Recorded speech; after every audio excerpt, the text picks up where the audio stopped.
Shadow sat beneath the flickering shell of what used to be a gas station, a concrete island marooned between rust-colored fields and a ribbon of empty highway slicing through the Montana plains. The windows were boarded up. A faded Coca-Cola sign hung at a cockeyed angle, creaking whenever the wind picked up, which was most days out here. Grass and weeds pressed up from every crack. The smell of old oil and dust lingered, faint but persistent, as if the place still remembered being alive. She was there every morning, and every night. Some folks thought Shadow might be a ghost, a living memory too stubborn or too faithful to move on. Her coat, deep sable with streaks of gold, always seemed brushed by the dusk, a shimmer of twilight even under the blunt glare of the sun. The town's stories about her grew tangled over the years, but one thing stayed the same. Nobody, not a soul, had ever seen her leave. You could drive by at midnight or at the break of dawn, and Shadow would be right there, sometimes curled on the cracked concrete, sometimes sitting upright, or her gaze fixed across the road as if expecting someone. It wasn't hope in her eyes, not really, more like waiting. The kind of waiting that seeps into your bones and turns the world quiet. Every so often, a local would slow their truck just to see if she'd budge. She never did. People left food, a slice of deli ham, half a hamburger, an old soup bone. Sometimes the offerings vanished. Other times they rotted untouched. But there was one exception. Tommy Quinn. Folks in town knew him as the old EMT. Retired now, a man of simple routines and few words. He lived out in a weathered double-wide with a crooked fence and a single, spindly birch tree that leaned towards the rising sun. Tommy had known more about pain and fear than most, but you wouldn't guess it by looking. He carried himself quiet, like someone who'd lost the habit of taking up space. Each morning, Tommy stopped his dusty blue pickup at the gas station. He never called to Shadow, never tried to pet her, and just set down a stainless steel bowl of fresh waters, a handful of kibble, sometimes a few bits of leftover roast, and stood back. He'd wait until she'd had her fill, sometimes hours. Then he'd collect the bowl, tip his cap to her as if she were an old friend, and leave. To Tommy, it didn't matter if Shadow ignored the food half the time. He wasn't there to fix her or claim her. Maybe he saw something of himself in the way she kept her distance. Maybe he just liked the ritual, a wordless exchange that made him feel useful again. No one in town remembered exactly when Shadow first appeared.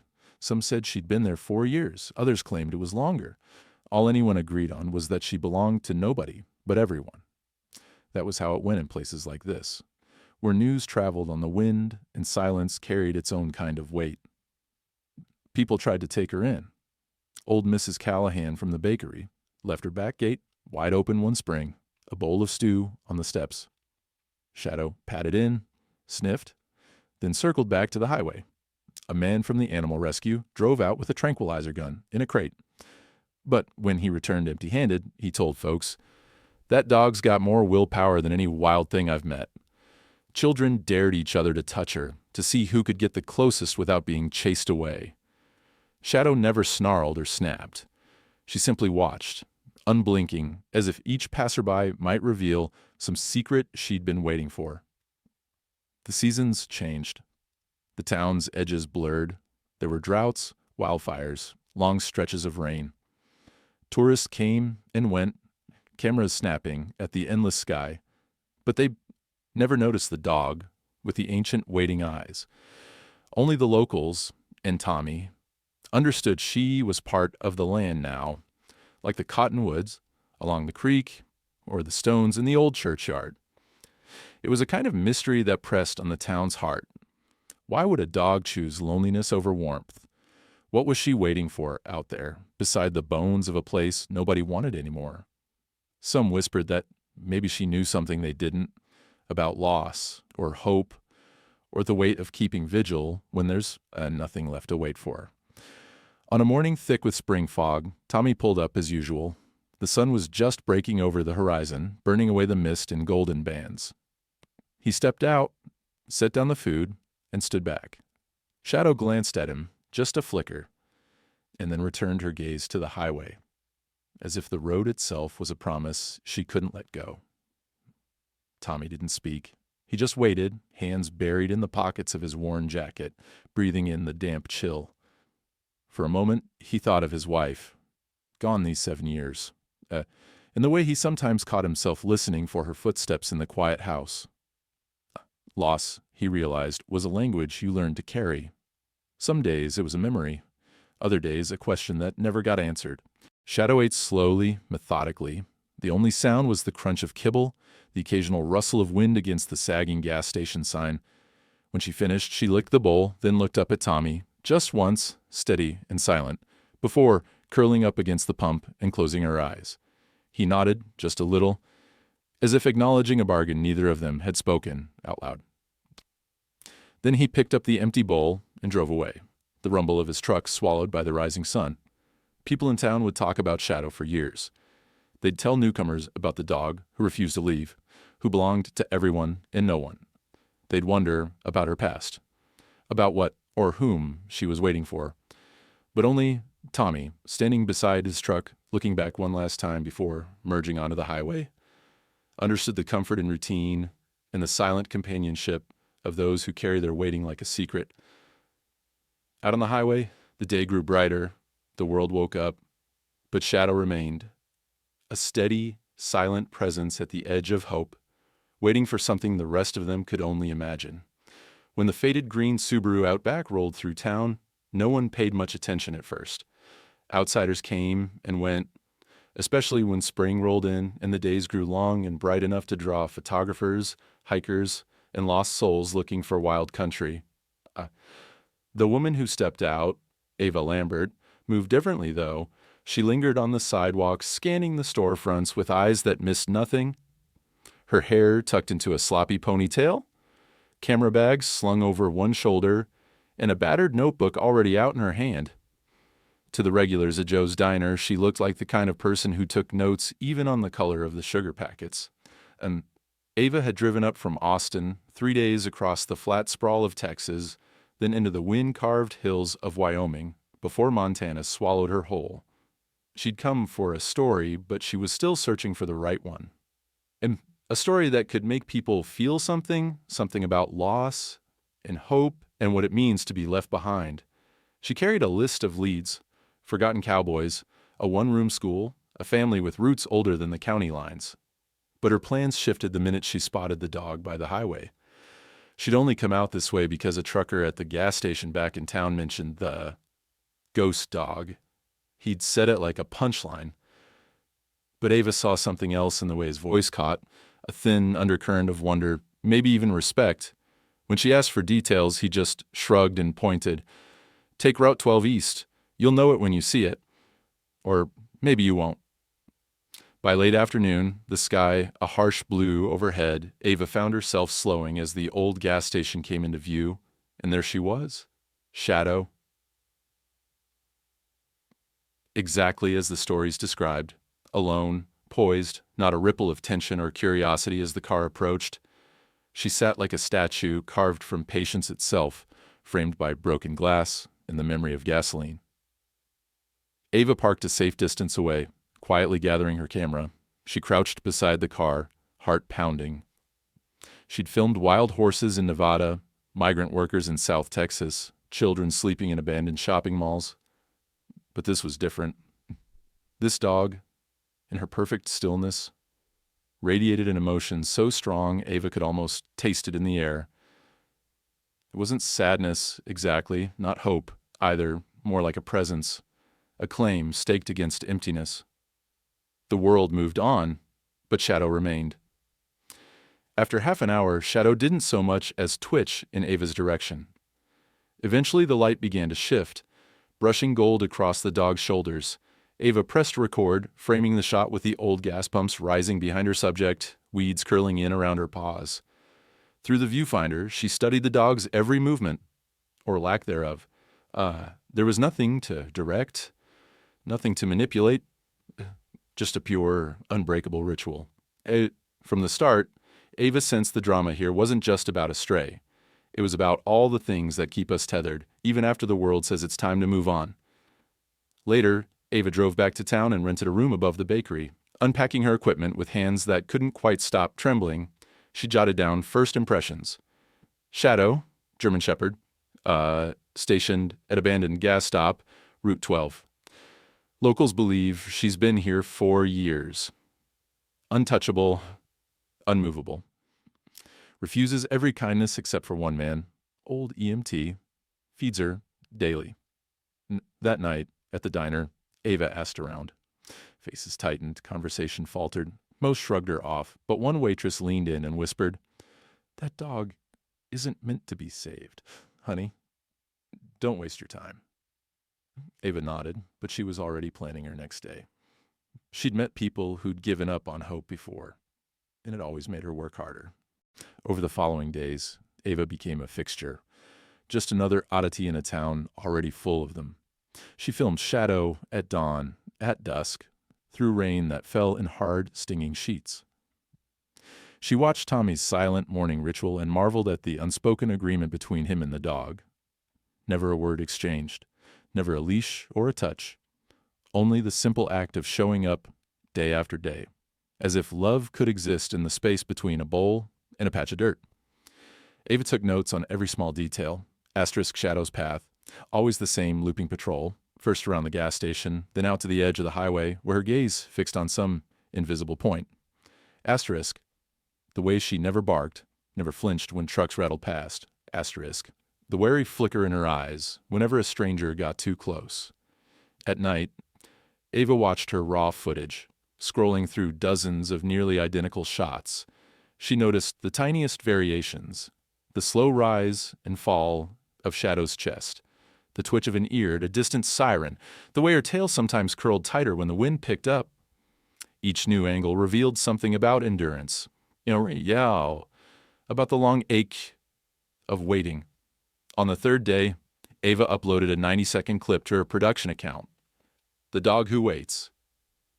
She didn't say much. She let the images speak. A long, unbroken shot of Shadow in the golden light, the empty stretch of highway rolling away behind her, Tommy's silent approach in the background, the old gas station creaking in the wind. The clip closed with Shadow's eyes, shining with a kind of quiet certainty. It was honest. It was haunting. She posted it before midnight and tried to sleep. Her mind kept circling back to the dog, her own chest tight with something she couldn't name. What was Shadow waiting for? What did she see out there, day after day, that no one else could? The question thrummed in her veins like an old, unsolvable chord. When Ava woke, her phone was exploding with notifications. Thousands of views overnight. Comments poured in, a flood of strangers reaching for answers, empathy, or just to bear witness. Asterisk. That broke my heart. Why does she stay? Asterisk. We had a dog like that. She waited for my dad every night until he came home from the hospital. Asterisk. Somebody help her. Please. Asterisk. What is she waiting for? The story spread. National outlets picked it up. Emails jammed her inbox. People wanted to drive in from out of state to adopt, to fix, to rescue. But Shadow refused every approach, every hand extended in hope or pity. She belonged to her post. She belonged to the waiting. Ava walked back to the station, camera slung over her shoulder, boots crunching over gravel. Tommy's truck was already there. He gave Ava a single, careful nod as she approached, then bent to set out the bowl. Ava lowered her camera and just watched, feeling the gravity of a moment that seemed ordinary but meant everything. The next evening, as the sky bled purple and gold over the plains, Ava sat on the ground a few yards from Shadow, breathing in the silence, letting it fill her up. She wondered how long it would take to earn the dog's trust. If trust was even the right word, maybe all any of them could do was show up. Maybe the real story wasn't about saving it all, but about the dignity in holding your ground no matter what the world brings. By the time the stars spilled over the Montana sky, Ava knew she was going to stay as long as it took. Not to save Shadow, but to understand her. And for the first time in a long while, she let herself believe that maybe, somewhere beneath the waiting, there was something left to hope for. The town of Elliston wasn't used to being watched. It was the sort of place that let its secrets settle into dust and creek water, where people kept their distance from both strangers and their own heartache. But now, as word spread about the documentary Woman, Ava Lambert, the one with the camera and the hard questions, folks began to feel the edges of their lives growing a little sharper. Ava was everywhere these days. Dawn broke and found her crouched near the cracked pavement of the old gas station, her lens focused on the dark silhouette of Shadow against the pale horizon. Evenings found her walking the edges of the parking lot, scribbling in her weathered notebook as the dog traced her daily loop. Some of the locals thought she was wasting her time. Others just hoped she'd get whatever story she was after and move on, letting Shadow go back to being a piece of the landscape, unexamined, unremarked. But Ava was relentless, her curiosity unyielding. The more time she spent in Elliston, the more she realized Shadow was no ordinary stray. The routine was exact. Every sunrise, the German Shepherd would rise from her patch of dirt, shake the dust from her coat, and begin her silent circuit around the station. She'd stop at the same corner, nose lifted to the wind, ears twitching. Sometimes she'd sit for long minutes, body tense and alert, as if waiting for a sign only she could see. Ava filmed all of it.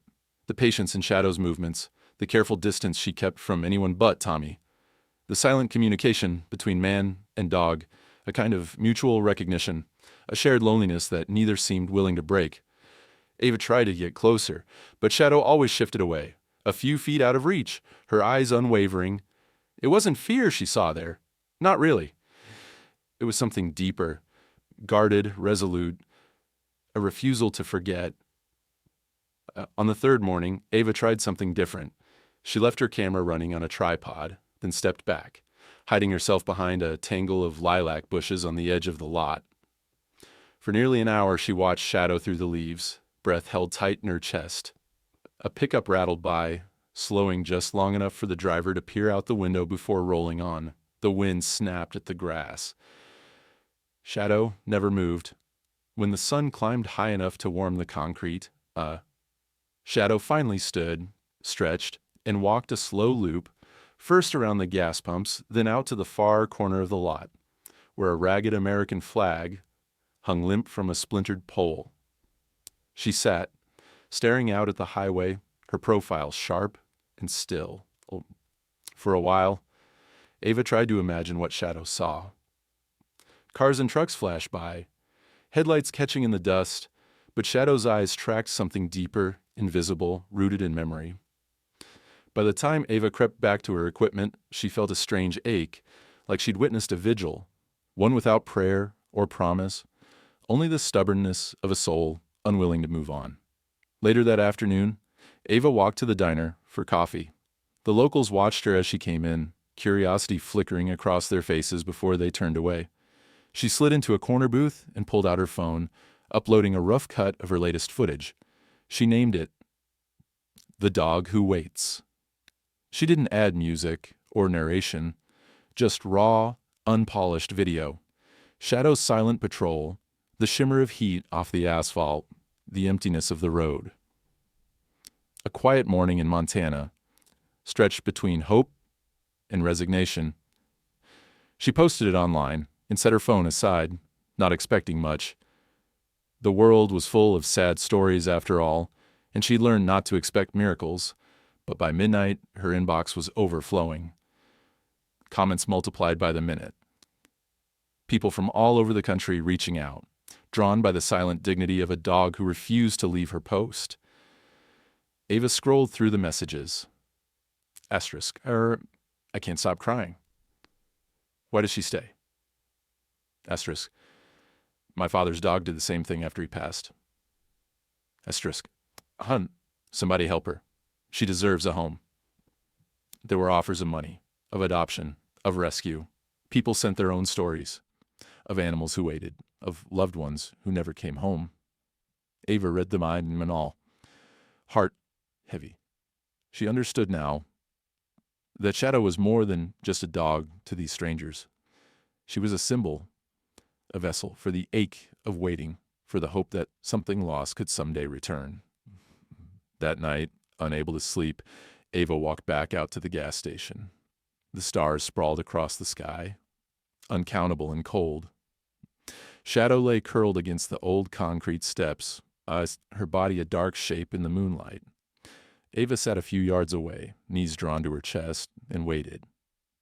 She tried to imagine what it was like to live in such stillness, to let years pass while the world spun on, to refuse every kindness but the most respectful distance. She wondered if Shadow remembered the day she'd been left here, or if the memory had blurred, replaced by the ritual of waiting. Was there a scent she was holding on to? A voice, a promise, the echo of a car door slamming shut? Ava reached into her bag and pulled out a small, battered notebook. She scribbled thoughts in the darkness, words she'd never say out loud. Is it loyalty or loss that keeps her here? What does she see in that endless stretch of road? Why do some wounds never heal? She stayed until her eyes grew heavy and the cold crept through her jacket. Before she left, she whispered, "Good night, dear girl." Not expecting an answer, Shadow did not move.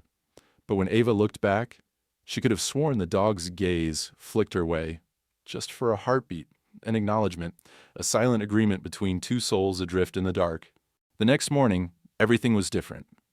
Ava's phone wouldn't stop buzzing. The video had gone viral overnight, hundreds of thousands of views, then millions. Media requests flooded in. TV producers wanted interviews.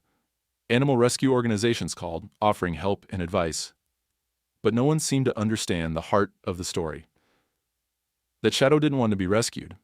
She wanted what was lost. She wanted to wait.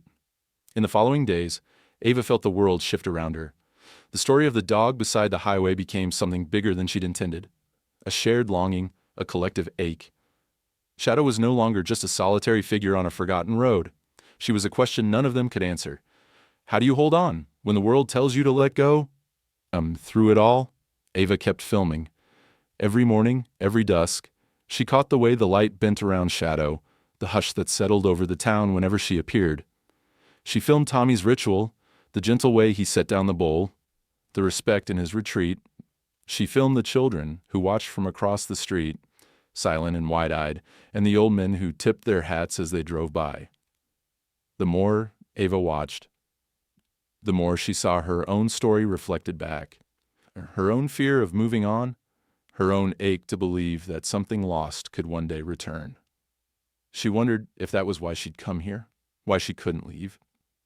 Maybe, like Shadow, she was waiting for a sign. Waiting for someone to tell her it was okay to let go. But for now, she watched. And the world watched with her. Shadow kept her post, a silent sentinel against the ache of forgetting. And Ava, camera in hand, became a watcher too, bearing witness to a kind of hope that refuses to fade, no matter how long the waiting lasts. Ava's notebook was filling fast. Loose pages covered in observations, sketches of Shadow's routines, bits of overheard conversation at the diner, and notes on how the Montana light fell at certain hours, painting Shadow, gold or blue. Yet the heart of the story remained out of reach. The viral video had made Shadow into a kind of folk hero. Her image now lived in hashtags, her story debated by people from Maine to Oregon, but no one could say where she'd come from or why she waited at the Yowie abandoned gas station. Ava replayed every frame of her footage at night, searching for meaning in the smallest details. She grew restless with the not knowing, haunted by the idea that answers might be hiding in plain sight. There had to be more to the waiting than loyalty or stubbornness. There had to be a memory at the core, sharp as the first wound. On a Thursday morning, thick with rain, Ava set out for the local animal shelter. The building was squat and tidy, painted white with a mural of wagging dogs and swirling clouds.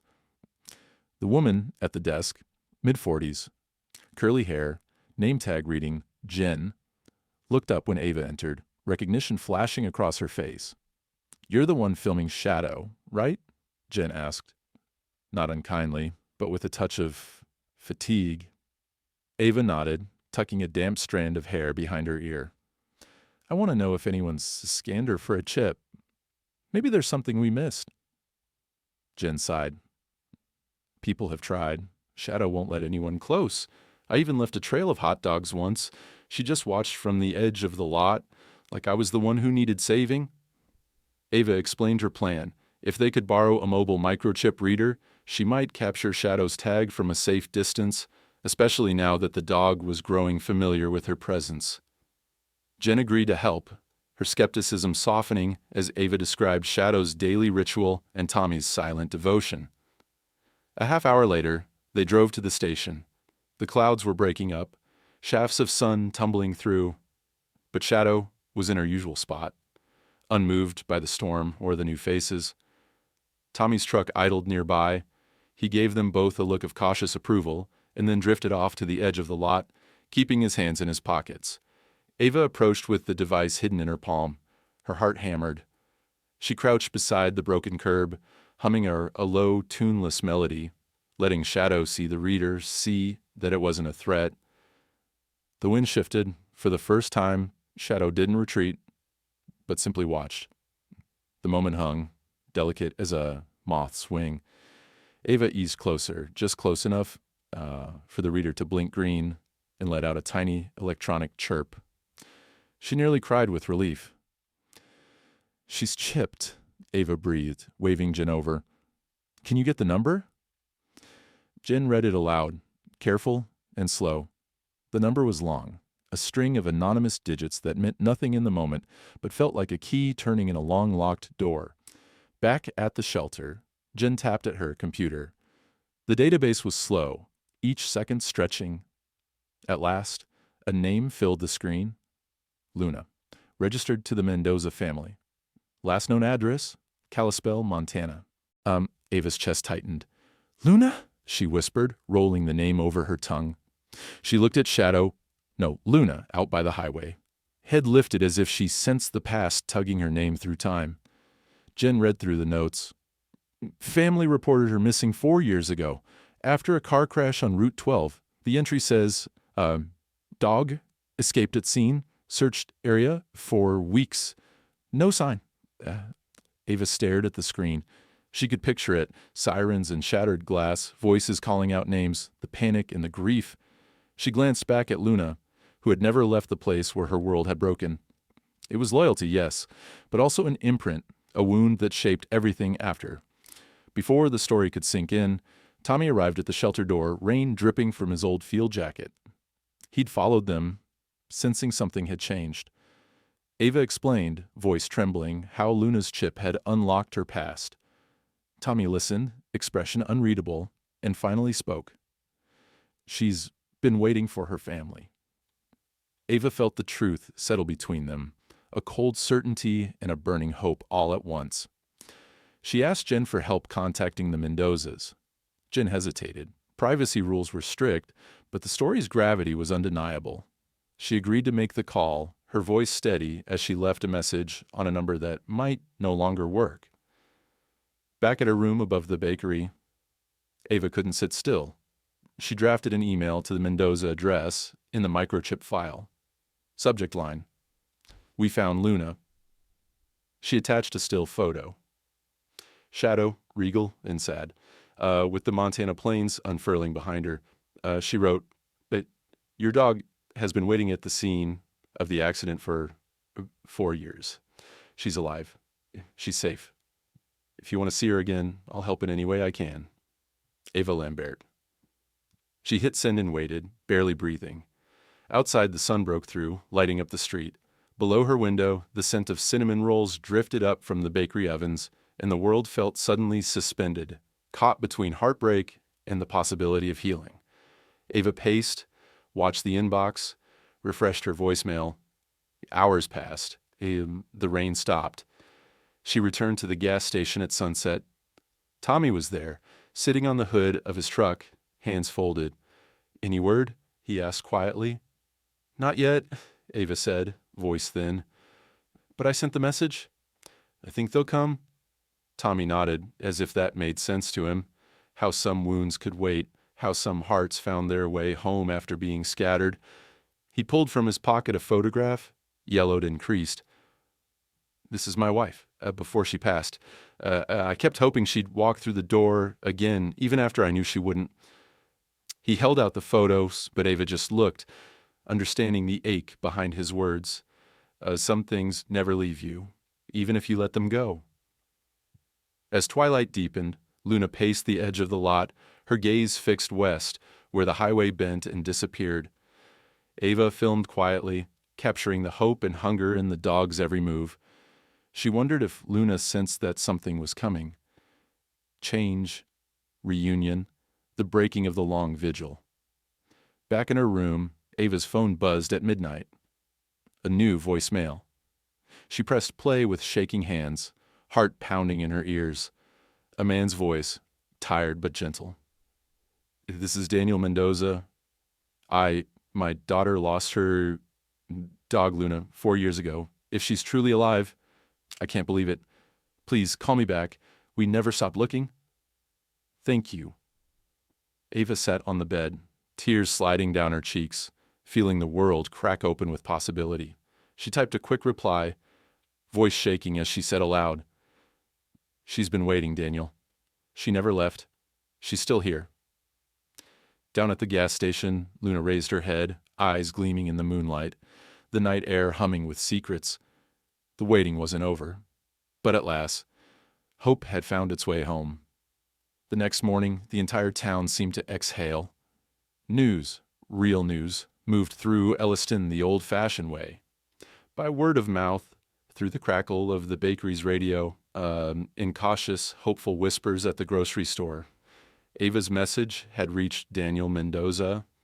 A reply was already waiting in her inbox when she woke, and by dawn, she and Daniel were already trading phone calls, voices hushed, as if the wrong word might scare the future away. Daniel sounded older than she'd imagined. Gentle, polite, weary in the way that only comes from years of holding on to a hope you don't dare admit to anyone else. At first, he could barely find words. Ava heard the catch in his breath when she said Luna's name, heard the way he paused as if the very idea of her being alive was too much to believe. He told Ava about the crash. 4 years ago, it had been the end of summer. His wife, Marisol, was driving with their daughter, Lily, and Luna curled in the back seat, nose pressed against the glass. A deer shot out across the highway. Headlights caught its eyes, a heartbeat of panic, rubber burning, the world tilting sideways. Daniel's voice faltered as he described the moment the car left the road, the crunch of metal, the spin, the silence afterward. Marisol broke her collarbone. Lily was pulled from the wreckage with a broken leg and a concussion, airlifted to the hospital hours away.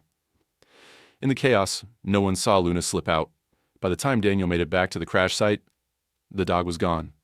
They searched every day, even when Marisol said it was time to stop, even when flyers wilted in the rain and hope turned into something sharp and secret in the pit of his chest. Lily was only 10 then. She barely spoke for months. Her world shrunk to hospital beds and physical therapy. Every question answered with a shrug.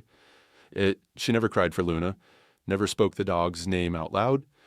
Instead, she started lining her windowsill with little rocks she found on the ground, one for each week Luna was missing.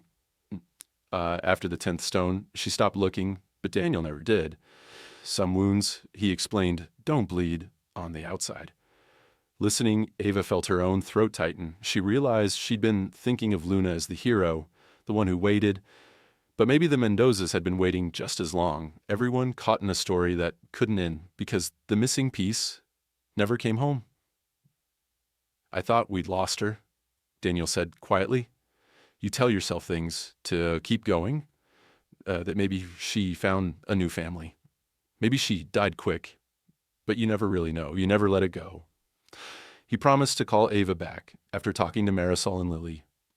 As she ended the call, Ava stared out her window at the world below, where people hurried in and out of the bakery, the smell of yeast and sugar drifting through the street. The world spun on, so oblivious to the miracles and heartbreaks happening in its quieter corners. Ava returned to the gas station. Tommy was already there, cup of coffee steaming in his hand, the usual offering of food set down at the edge of the lot. He raised his chin at her, wordless, but the question in his eyes was clear. "They're coming," Ava said simply. Tommy looked away, blinking fast. a muscle ticking in his jaw.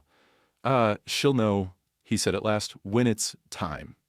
They waited together in silence, watching Luna as she traced her familiar path. Nose low to the ground, eyes flicking to every car that passed. She didn't seem anxious, only prepared. Ava thought of all the hours she'd filmed this exact routine, never really understanding the gravity of it. How waiting can be its own kind of work, a ritual you perform to keep the past close. Ava checked her phone obsessively, waiting for the next call. Around noon, Daniel's number flashed on her screen. She answered on the first ring. "She wants to come," Daniel said, voice rough. "Lily." She heard the message, saw your video. She just said 2 words. "Let's go." Ava smiled, tears slipping down her face, relief and anticipation knotting into her stomach. "I'll be here when you arrive," she promised. Daniel described Lily now. 14, tall and thin, quieter than she used to be, always with headphones draped around her neck. She didn't say much, but he'd seen something in her eyes when he played the clip of Luna waiting. Something bright, almost afraid to hope. Marisol was packing the car. They'd leave at dusk, drive through the night. Ava walked the town in a daze, her camera forgotten in her bag. She stopped at the hardware store for extra batteries, bought a notebook from the pharmacy, and tried to calm the storm inside her chest. What would it mean, this reunion? Could you really close the space between then and now, or would it always ache, no matter how happy the ending? By sundown, word had reached every corner of Elliston. Strangers stopped Ava in the street, offering congratulations, advice, warnings.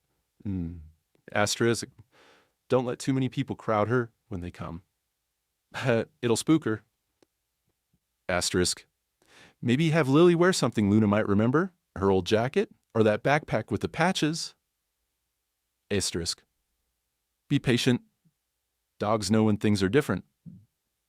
Tommy returned home for the night, but Ava lingered at the gas station, her car parked beneath the old sign, headlights off. Luna drifted near the edge of the light, unhurried but alert. Every now and then she'd look toward the horizon, ears pricking at the low hum of traffic. Ava wondered if Luna could feel it. Change moving through the world, a promise finally coming due. Inside her car, Ava recorded a new video, her voice low, the dashboard lights painting her face blue. "We found Luna's family. They're on their way. I don't know what's going to happen, but I want to thank everyone who believed in this story, who saw the hope in waiting. I'll share more when I can." She posted the clip online. Comments poured in. The world was holding its breath with her. By midnight, the town was quiet. The stars thick above the plains. Ava slept fitfully in the front seat, dreams fractured by anxiety and hope. Just before dawn, her phone vibrated, a text from Daniel. 30 minutes away. She slipped out of the car, stretching in the cold morning air, then went to sit on the curb, notebook on her lap. Luna stood across the lot, poised in the blue light, her body coiled with a silent knowing. The highway stretched empty, dew glistening in the grass. Soon, Ava thought, soon the waiting would end. Not with a bang, but with a homecoming, fragile as breath. She closed her eyes, breathing in the moment, letting it settle deep. The world had spun and spun, but for once everything felt still, perfectly suspended at the edge of change. For Luna, for Lily, for every lost thing that's ever found its way back. Dawn on the Montana plains arrived softly like a secret. Pale blue light filtered through the clouds and painted everything silver. The air still cold enough to sting Ava's cheeks as she waited in front of the old gas station. It felt as if time itself were holding its breath. The highway was empty, except for a single car, headlights small as stars coming up from the east. Ava stood, her heart pounding, as the car slowed and turned into the lot. She recognized Daniel immediately from their phone calls. Tired but kind-eyed, a man who looked like he'd carried hope for too long. In the backseat, a teenager pressed her face to the glass. "Lily." For a moment, she didn't move, her hands curled into fists in her lap, headphones dangling from her neck. Marisol climbed out, moving stiffly, eyes shining with both exhaustion and fear. Ava raised a hand. "Welcome," she called softly, her voice nearly swallowed by the wind. Daniel managed a wavering smile as he stepped from the car, then turned and reached for Lily. The girl hesitated. Her sneakers touched gravel, then she stood frozen, staring across the lot. Luna, Shadow, was already watching. She had risen from her post before the car even arrived, tail still, ears high. Her entire body vibrated with an energy that Ava hadn't seen before, a tension like a wire drawn tight. For one heartbeat, no one moved. The world held absolutely still. Then Lily whispered, Luna? The sound carried farther than Ava expected, as if the land itself was listening. Luna's ears twitched. She stood, stretched her neck, and took a cautious step forward. Every line of her body trembled. She seemed both eager and terrified, her memory battling the weight of years apart. Lily stepped forward, a single, halting movement. Her voice caught on the air, more hope than sound. "Luna, hey, it's me." For a long moment, nothing happened. Then, as if some hidden lock finally gave way, Luna lunged. She shot across the lot, claws scraping the concrete, tail suddenly wild with motion. Lily dropped to her knees, arms open. The dog crashed into her, almost knocking her over, whimpering, licking her face and hands, pressing herself into Lily's arms as if she could crawl inside her skin. The sound Luna made was half cry, half laugh, a sound that cracked open the hearts of everyone watching. Ava tried to film, but her hands shook too much. She lowered the camera and simply watched, tears running down her face. Tommy had arrived quietly behind her and stood with his hands in his pockets, head bowed as if in prayer. Even Marisol, who had seemed the most guarded, wept openly, hands covering her mouth. The reunion was chaotic and awkward and perfect. Lily buried her face in Luna's fur and whispered things no one else could hear. Childhood promises, apologies for the waiting, the strange language of reunion and regret. Luna pressed her body closer, as if she feared letting go, as if she could still disappear into thin air. Daniel knelt beside his daughter, his arms circling them both. For a while, it was just the three of them, huddled in the dawn, bathed in the gold and blue of a new morning. The world outside the circle felt distant and unreal. After a while, Luna calmed. She stepped back, as if needing to see all of them with her own eyes. Marisol approached carefully, her voice trembling. "Hey, sweet girl." Luna's tail wagged, slow and uncertain. She sniffed Marisol's hand, then pressed her nose against the woman's palm, breathing in the scent of home that had never left her memory. Marisol's shoulders shook with relief, her head bowed. Ava captured what she could on film, but mostly she stood back, letting the family reclaim their story. The town had begun to wake up. A few cars rolled by, drivers slowing to witness the miracle before them, some even parking and standing at a respectful distance. Tommy stepped forward last, nodding at Lily and Daniel, then kneeling until he was level with Luna's eyes. "You did good, girl," he said quietly, not caring who heard. "You did real good." Luna wagged her tail once, then pressed her nose against his jacket, as if thanking him for his silent faith all these years. The reunion was not a neat ending, but the beginning of something delicate and uncertain. Luna's joy was real, but frayed, her body caught between old habit and new hope. When Daniel opened the car door, Luna hesitated. She looked back at the gas station, at the lot that had been her entire world for so long. And Lily knelt beside her and whispered, "It's okay, Luna. You can come home now." With that, Luna climbed in, curling up on the back seat beside Lily, her eyes never leaving the girl's face. Marisol slid in next to them, one hand resting on Luna's back, her grip gentle but firm. Daniel shut the door and turned to Ava, gratitude and awe in his expression. "I can never thank you enough," he managed. Ava shook her head, too overwhelmed for words. They drove back through town, the car rolling slowly past the bakery, the diner, the handful of locals who had gathered to watch. Some people waved, some wept. Ava walked to her car, feeling both emptied and full. Every nerve lit up with the electricity of having witnessed something rare and precious. She sat for a while, staring at the empty lot where Luna had waited so long. The sun climbed higher. Tommy drove off with a quiet wave. The world slipped back into its routines, but something in it had shifted into something small and brave. The kind of change that starts in the heart and ripples outward. Later, Ava uploaded a single, still from the reunion, Lily on her knees, Luna's face pressed to hers, the Montana sunrise painting them in gold. No caption, just a date and a location. The world responded instantly, thousands of comments, some celebrating, some mourning lost animals of their own, all sharing in the hope that waiting is not in vain. That night, Ava called her mother back in Austin. For the first time in a long while, she let herself cry. Not for loss, but for the strange, stubborn hope that still lived in people and in dogs, for the possibility of coming home. In a quiet house hundreds of miles away, Daniel and Marisol tucked Lily into bed. Luna circled twice at the foot, then lay down with a sigh, head on her paws, eyes on the door. The long vigil was over, but the next chapter had only just begun. Outside, the wind rustled the grass, and the old highway shivered in the new light, a road that, for once, led home. The journey back to Kalispell was a blur of morning sun and silence. Luna lay curled beside Lily in the back seat, her breathing deep and rhythmic, body pressed close, as if she feared that any space might break the spell and return her to the highway. The rest of the world rushed past the window, fields giving way to forests, mountains rising in the distance. No one in the car wanted to talk too much. They were all adjusting to a new reality. Hope was no longer a distant, fragile thing. It was here, curled up and warm and breathing.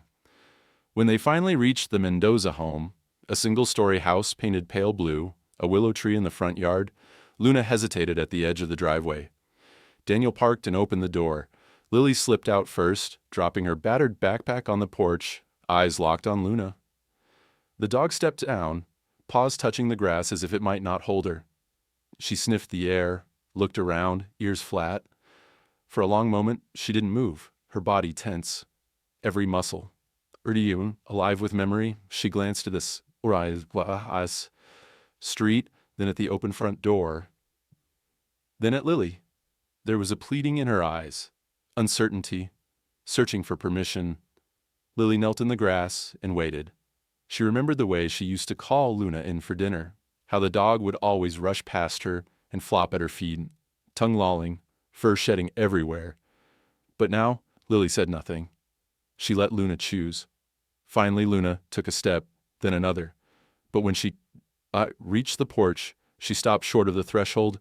The inside of the house was dark compared to the morning outside. She sniffed at the door frame, ears twitching at every sound.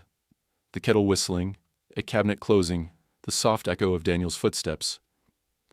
Marisol appeared in the doorway, hands open, voice gentle. "Come on, Luna. It's okay." But Luna only turned in a slow circle, restless. She padded to the backyard and pressed herself against the fence, nose to the breeze, eyes flicking from the open gate to the tree line. She sat down and refused to move. For the next few days, Luna's world shrank to the strip of grass along the fence. She didn't bark or growl, but the wariness in her posture kept everyone at arm's length. Marisol placed a blanket by the porch, set food and water bowls within reach, and left the back door propped open. Still, Luna only ate when no one was watching, and always out in the yard. At night, she curled up under the willow, nose buried in her tail, eyes half open until morning. Lily tried to respect the boundaries. She brought a book and sat near Luna every evening, reading aloud softly. Poetry, old stories, lines about home, and finding your way back. Sometimes she talked about the things that had changed. "I started high school, Luna. It's different. Hard sometimes. I still pick up rocks when I miss you. Look, I saved them all." Her voice was hesitant, uncertain, as if she were relearning a language she'd once spoken fluently. Luna listened, but never drew closer. Still, she didn't run away. And Lily took this as a sign, maybe not trust, but something like willingness. Inside, Daniel and Marisol tiptoed around their daughter's hope. They argued in hushed tones. Hey, what if Luna never came inside?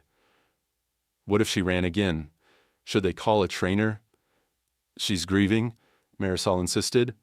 We all are, Daniel replied, running a hand through his hair. But every time he looked out the window and saw Lily sitting in the grass, reading by the fading light, Daniel felt a weight lift, a sliver of the old world piecing itself back together. The neighborhood watched eyes, too. Kids from next door peeked over the fence, whispering.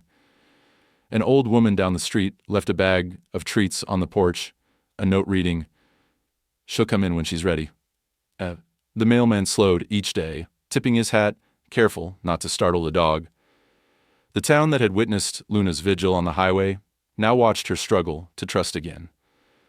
One afternoon, a storm rolled in, thunder cracking, rain coming down in sheets.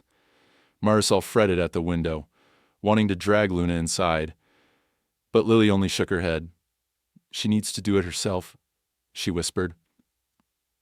That night, after the rain had passed and the world was silver and new, Lily stepped onto the porch with a fresh towel. She sat cross-legged, reading softly, her voice barely a thread in the damp air. Luna crept closer, drawn by the sound, until she was within arm's reach. Lily didn't touch her, just kept reading. It became a routine.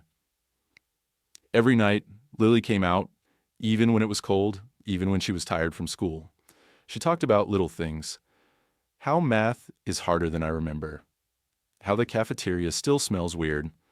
How sometimes at night she dreams she's back on that highway, waiting. One evening, Lily left a sock at the edge of the blanket, pretending to forget it. The next morning, it was gone, and she saw Luna sleeping with it tucked under her chin. Lily smiled, hope kindling in her chest. She let herself imagine a future where Luna would sleep at the foot of her bed again, would race her down the hallway, would curl beside her on the couch, and sigh in that deep, contented way dogs do. But for now, Lily was content to wait. She knew something about waiting now, about the patience it takes to let someone find their own way home. The first week passed in slow, careful days. Daniel and Marisol watched Lily and Luna's silent conversations, their wordless pact. Neighbors began to talk about the family less like a tragedy, and more like a miracle in progress. One night, as the house quieted and only the crickets sang, Lily opened her bedroom window and whispered, "Good night, Luna. I'm here. I'm not going anywhere." Out into the yard, Luna lifted her head at the sound. And for the first time, she didn't look back at the fence or the highway. She just listened. Letting Lily's voice settle and they were into her bones, as if learning to trust all over again. Inside, Daniel sat at the kitchen table, hands wrapped around a mug of tea, and realized he was crying. Relief, sorrow, hope, all tangled together. He glanced out the window and saw Luna and Lily separated only by a pane of glass and a few feet of grass, and he thought, home is hard, but sometimes it's worth waiting for. Summer in Kalispell bloomed fast. By the 4th of July, lawns shimmered with sprinklers, and the air buzzed with the hum of lawnmowers, the clang of distant laughter, and the mouth-watering scent of burgers and charcoal drifting through open windows. For the first time in years, the Mendoza house felt almost normal, a little messy, filled with Lily's music and the quiet, hopeful shuffle of parents who still didn't know if they were waking from a dream or building something real. Yet Luna still slept by the fence every night, never crossing the open threshold of the house. Every evening, Lily settled on the back step, legs folded, book in her lap, reading aloud. Their unspoken bond grew, day by day, with small, silent gestures. Luna would eat closer to the porch, Lily would reach a little further with her hand. But the distance between them felt both tiny and infinite. Hope, Ava thought, was sometimes just as fragile as fear. Ava came to visit one afternoon, invited by Lily. She brought her camera, but left it in the car. Instead, she brought stories from Elliston, news of Tommy, photos of the old gas station where the grass now pushed a little higher through the cracks. "Tommy says hello," Ava told Lily as they sat on the porch, sharing cold lemonade. He still puts out a bowl for stray dogs, just in case. Says old habits die hard. Lily grinned, her face softening. Even Marisol, usually tense around visitors, seemed to exhale a little as Ava recounted the town's latest gossip. The day slipped by in a haze of small talk and sunlight, Luna occasionally coming up to nudge Lily's knee, then retreating to the shade of the willow. Ava watched their dance with an aching tenderness, reminded of her own reasons for staying behind the camera, how some things can't be fixed, only witnessed. As dusk fell, fireworks began popping along the neighborhood skyline. The first burst was distant, a muffled thud, but the next one was much closer, sharp and bright and sudden. For a moment everyone froze. Then, all at once, Luna's body went rigid. She bolted upright, tail tucked, eyes wide with a fear deeper than anything Ava or the Mendozas had yet seen. "Luna!" Lily started, but before she could finish, Luna sprang up, claws scrabbling over the porch, and darted toward the open gate at the far end of the yard. The world exploded into motion. Lily was on her feet, yelling for her father. Marisol ran to the street, calling Luna's name. Ava grabbed her phone, heart pounding, and began snapping photos, but every image blurred with panic. Luna was already gone, through the gate, down the alley, out of sight. The sky boomed with another round of fireworks, brighter and louder, echoing the chaos of the day Luna was lost years ago. The flashback slammed into her like thunder. Screams, metal twisting, sirens, the desperate pull of flight. She ran blindly, mind filled only with terror and memory. Back at the house, the family scattered. Daniel jumped in the car, circling the block with headlights sweeping over fences and hedges. Marisol walked the street with a flashlight, voice hoarse with worry. Lily ran through neighbors' yards, her breath burning in her chest, calling Luna's name over and over, voice breaking. Ava, thinking fast, started posting to social media. She uploaded the latest photo, described the dog, tagged every local group, messaged animal shelters and old contacts in town. Her fingers shook as she typed, but her mind was sharp. German Shepherd, name is Luna, scared by fireworks, last seen near Willow Avenue. If you see her, please call. The search went on for hours. Strangers responded to the posts, reporting sightings. Saw her near the park. She just crossed Maine. But Luna stayed one step ahead, always vanishing before anyone could approach. The neighborhood became a net of flashlights, bikes, worried voices. Kids abandoned their sparklers to join the hunt. Someone put out water and food by a mailbox. The community that once watched Lily's slow, patient vigil now rallied to her cause, unwilling to let Luna slip away again. Night deepened. The fireworks faded, replaced by the hush of tired families drifting inside. Still, Luna didn't return. Lily sat on the curb, knees pulled to her chest, face streaked with silent tears. Ava sat beside her, their shoulders touching. "She'll come back," Ava whispered. "She remembers you. She always has." Lily nodded, not trusting herself to speak. Her mind reeled with what-ifs. What if Luna was hurt, lost for good? What if the warrior they'd asked too much, too soon? She pressed her hands together, searching for some thread to hold on to. In the darkness, the ache of almost losing settled in, heavier even than the years before. As dawn crept in, Lily rose. Something inside her insisted she keep moving. She thought of the old days. When Luna was just a puppy, how she'd always find her under the same maple tree in their yard, no matter what games they played. With a jolt, Lily realized she hadn't checked the big maple since Luna came home. Heart in her throat, she slipped through the backyard, her bare feet damp with dew. The world was quiet. Every sound magnified, a bird calling, leaves stirring in the morning air. As she rounded the trunk of the old tree, her breath caught. There, curled in the high grass, was Luna. The dog's body was tense, nose tucked under her leg, ears flicking at every rustle.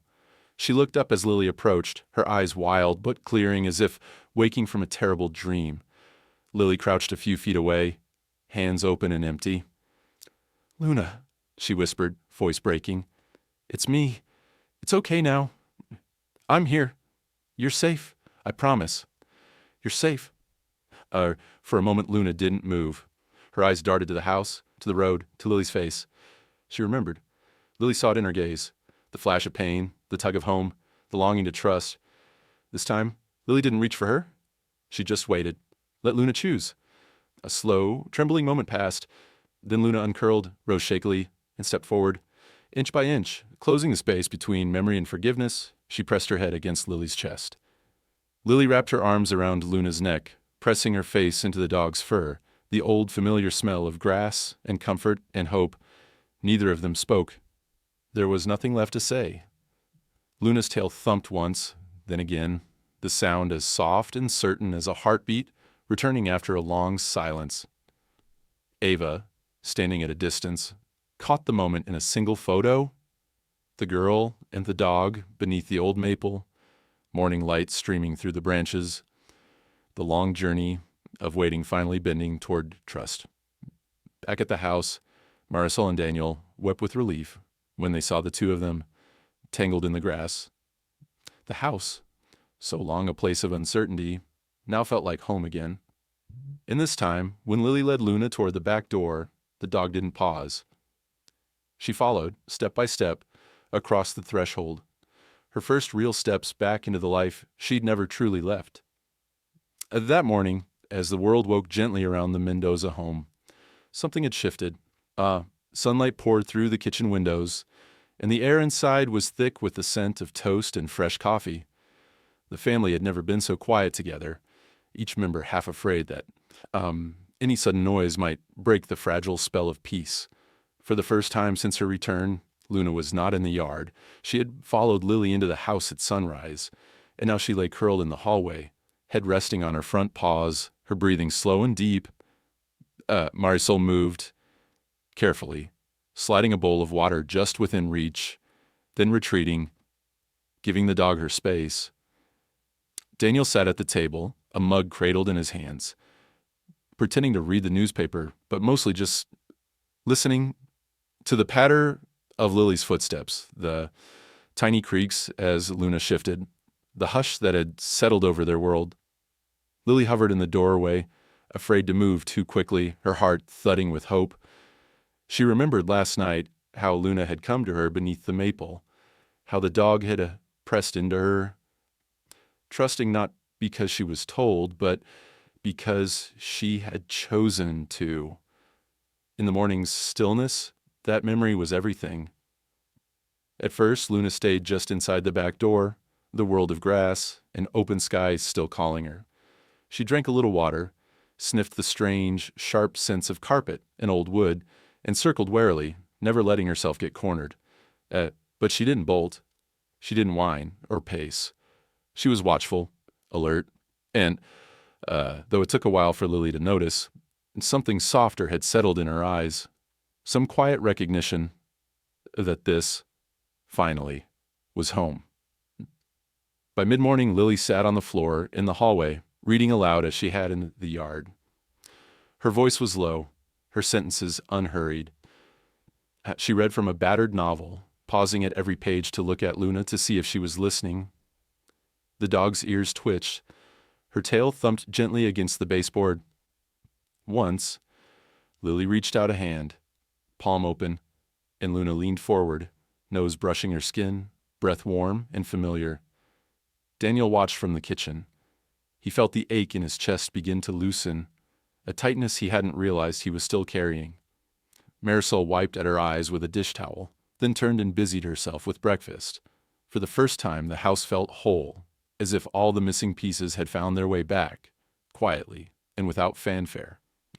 When Ava arrived that afternoon, she stepped through the front door and found Luna waiting for her. The dog didn't shy away, didn't flee or freeze.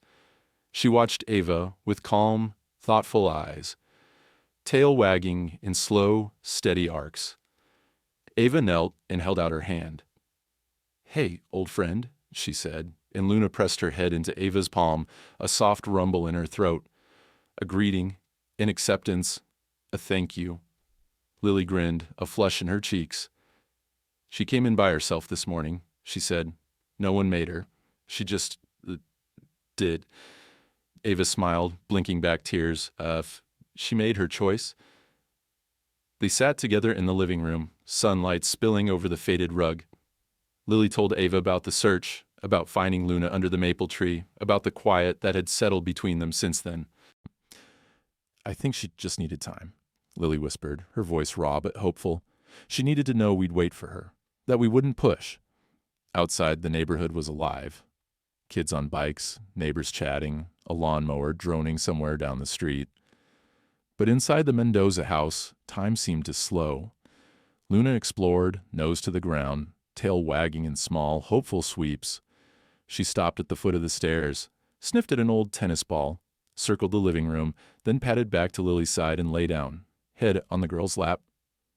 Marisol finally let herself sit, hands trembling as she stroked Luna's fur. "Welcome home," she whispered, tears running freely now. Daniel knelt beside her, arms wrapped around his wife and daughter, the family forming a loose, protective circle around the dog who had waited so long to belong again. That evening, as twilight deepened and the first stars appeared, Luna made her final choice. She followed Lily down the hallway, past the kitchen and the living room, into the small bedroom at the end of the hall. Lily stood by the bed, silent, not wanting to rush her. Luna paused, looked up, and then, with a deep sigh, climbed onto the rug beside the bed and curled up, eyes closing in a gesture of pure trust. Lily knelt and pressed her forehead to Luna's. "I missed you so much," she whispered, voice shaking.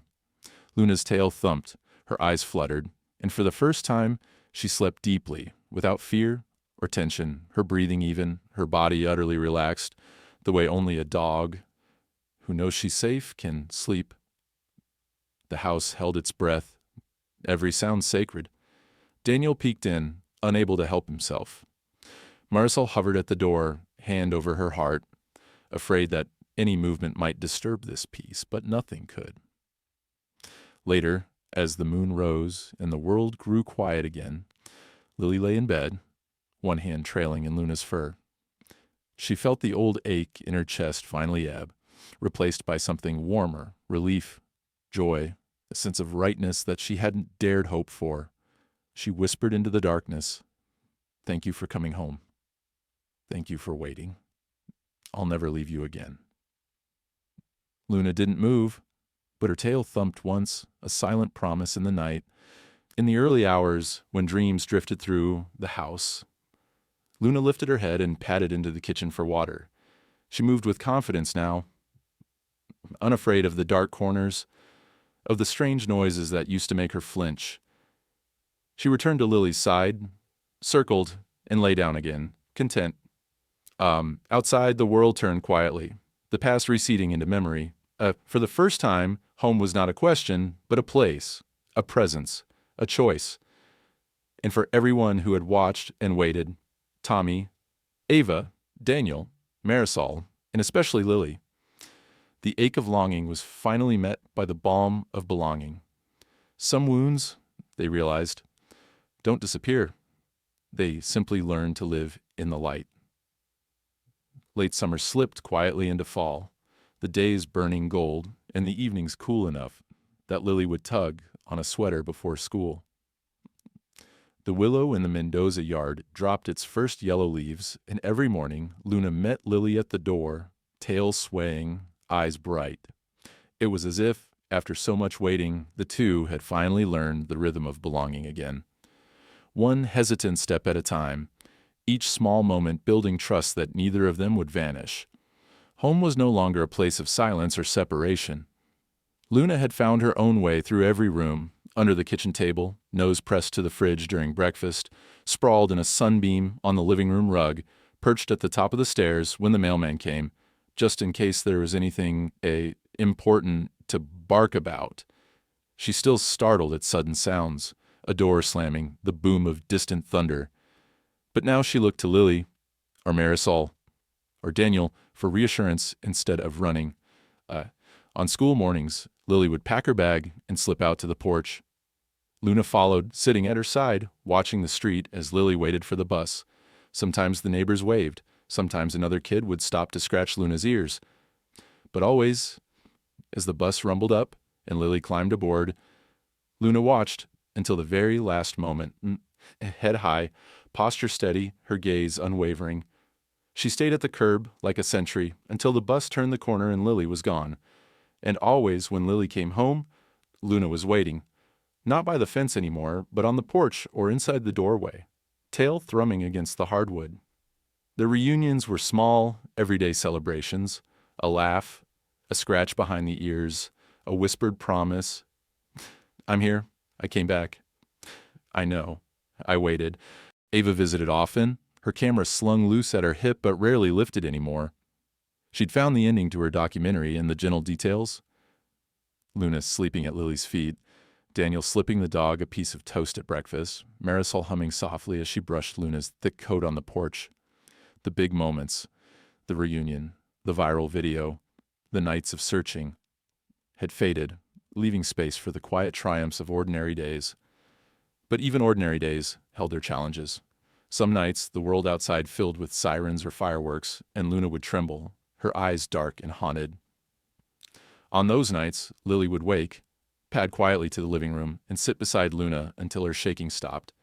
She'd read aloud or simply rest a hand on Luna's back, grounding them both. "It's okay," Lily would whisper. "You're home. I'm right here." The healing was gradual, a slow mending of old wounds. Daniel began to notice the difference in himself, too. The house, once shadowed by what was missing, now pulsed with warmth and sound. He caught himself smiling at small things. Luna leaping to catch a falling leaf, Lily humming along to the radio, Marisol's laughter rolling through the kitchen. Grief was still there. Some losses never left. But it became softer, no longer the sharp ache that had once haunted their days. Marisol, who had guarded her hopes so carefully, found herself opening up as well. She started baking again, inviting neighbors over for pie and coffee. She kept the back door open on sunny afternoons, watching as Luna dozed in the grass or played chase with the neighbor's terrier. When friends asked about the dog, Marisol would say, "She came back to us. She just needed time." And the friends would nod, understanding that sometimes time was the most difficult gift of all. Ava eventually finished her documentary, piecing together not just the footage, but the silences and spaces in between. The story of a dog who waited and the people who learned to wait with her. She ended the film not with a grand reunion, but with a simple scene. Lily on the porch, brushing Luna's coat as the sun set, their shadows long across the boards. Ava's voiceover was quiet, almost reverent. Some spirits don't wander. They wait. Through storms, through years, and when love calls again, they remember. The documentary struck a chord far beyond Montana. Viewers from all over wrote in, sharing their own stories of lost pets and found family, of hope revived by the stubbornness of love. Some said it made them call their parents, or forgive an old friend, or look a little longer at the animals waiting in local shelters. Ava answered every letter she could, always ending with the same invitation. If this story touched you, share it. Somewhere, someone still believes in home. At home, the Mendozas settled into their new rhythm. Weeks slipped by, then months. The wounds of the past didn't vanish, but they became bearable, reminders of how far they'd come. And how much could change when someone was brave enough to wait, and another brave enough to return. On a golden evening in late October, Lily sat on the porch with Luna, brush in hand, sunlight glinting off the dog's coat. She looked out over the yard, at the willow tree, at the street that had once felt impossibly long and empty. Luna sprawled beside her, eyes half closed, every line of her body relaxed. There was a peace between them, earned, fragile, real. Lily leaned down and whispered, "We're okay now. You don't have to wait anymore. I'm not leaving." Luna's tail thumped, and she rolled onto her side, offering her belly. Complete, unguarded trust. Inside the house, Daniel watched through the window, heart full. Marisol hummed in the kitchen. Ava's documentary played quietly on a laptop in the next room, the closing credits rolling. For the first time in years, there was nothing missing, only gratitude and the soft certainty that waiting, though hard, had been worth every lonely night. And somewhere out there, on another forgotten highway, maybe another dog was waiting. Maybe someone was driving, searching, hoping. Maybe this story, simple as it seemed, would reach them. A reminder that some bonds don't break, that sometimes the lost can come home again. The sun dipped behind the willow, and the world was wrapped in gold. The front porch glowed, two shadows intertwined, girl and dog, mending together, a family remade. Some spirits don't wander, they wait. Through storms, through years. And when love calls again, they remember. That if this story touched you, share it. Somewhere, someone still believes in home.